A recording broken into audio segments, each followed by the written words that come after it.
2014ஆம் ஆண்டு வந்த அனபெல் என்ற பேய் படம் மிகவும் புகழ் பெற்றது. இந்த படம் உண்மையான சம்பவத்தை சித்தரிக்கப்பட்டுள்ளது. டோனாவிற்கு பொம்மைகள் சேர்த்து வைக்கும் பழக்கம் இருப்பதால் தனது அம்மா டோனாவிற்கு அந்த காலத்தில் புகழ்பெற்ற ரெகடியன் என்ற பொம்மையை பரிசாக தருகிறார். இந்த பொம்மை வந்த பின் டோனாவிற்கு பல பிரச்சனைகள் வந்தன.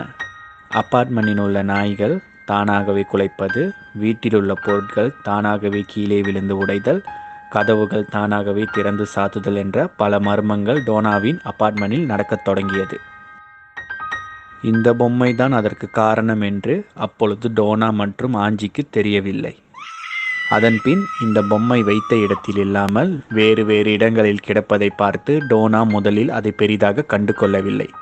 பிறகு பல தடவை இதுபோல் நடப்பதை பார்த்து அதிர்ந்து போனாள். பிறகு ஒரு நாள் அந்த பொம்மையை வெளியே வைத்துவிட்டு